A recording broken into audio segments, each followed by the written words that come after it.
સમાચારમાં આગળ વધીશું। સમાચાર અમદાવાદથી પ્રાપ્ત થઈ રહ્યા છે। અમદાવાદ શહેરમાં દૃશ્યમ ફિલ્મને ટક્કર મારે તેવી ઘટનાનો ભેદ ઉકેલાયો છે। 1992માં યુવતીની હત્યા થઈ। 2026માં પોલીસે મૃતદેહ શોધવા ખોદકામ કર્યું છે। વટવાના કુતુબનગરમાં આરોપી શમશુદ્દીને ઘરના કૂવામાં યુવતીનો મૃતદેહ છુપાવ્યો હતો અને યુવતીના પરિવારને મૃતક ફરઝાના હાજર હોવાનો ભાસ થયો હતો।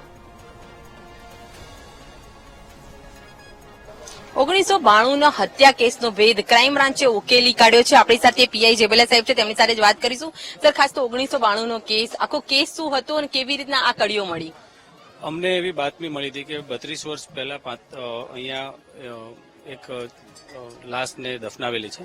એ આધારે અમે ફોરેન્સિક અધિકારી સાથે અહીંયા ખાડો ખોદીને એના અવશેષો મેળવવાની કોશિશ કરી રહ્યા છીએ।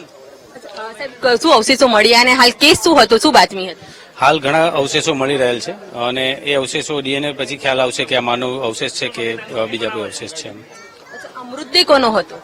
મૃતદેહ મહિલાનો મૃતદેહ છે। અમને પ્રથમ જાણકારી મળી પ્રમાણે મહિલાનો મૃતદેહ છે। શું નામ છે? કોઈ ખાસ હત્યાની વાત પણ સામે આવી રહી છે। એક તરફ અશ્રદ્ધા બી કહી રહી છે કે કોઈ મૃત વ્યક્તિ જોવા મળતું તો ભૂત પ્રેતની બી વાર્તા સામે આવી રહી છે।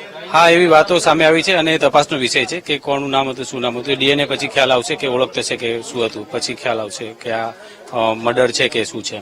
હાલ કઈ દિશા સર ખાસ તો પોલીસની રહેશે? ખાસ અત્યારે ડીએનએ મેળવવાની દિશામાં કામ કરી રહ્યા છે, પછી તપાસનો વિષય આગળ ચાલુ થશે। પીઆઈ સર આપણી સાથે હતા। ખાસ તો ખોદકામ કરીને હાલ જે મહિલા જેનો મૃતદેહ હતો તેના અવશેષો પોલીસ દ્વારા બહાર કાઢવામાં આવે છે। એફએસએલ ની મદદથી નમૂના લેવામાં આવ્યા છે અને મહિલાના ડીએનએ ટેસ્ટ કરવામાં આવશે।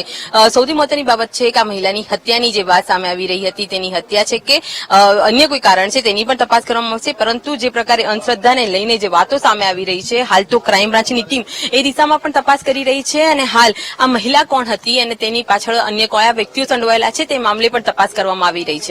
કેમેરામેન રાજુ ગઢવી સાથે અનિતા પટણી, વીટીવી ન્યૂઝ, અમદાવાદ।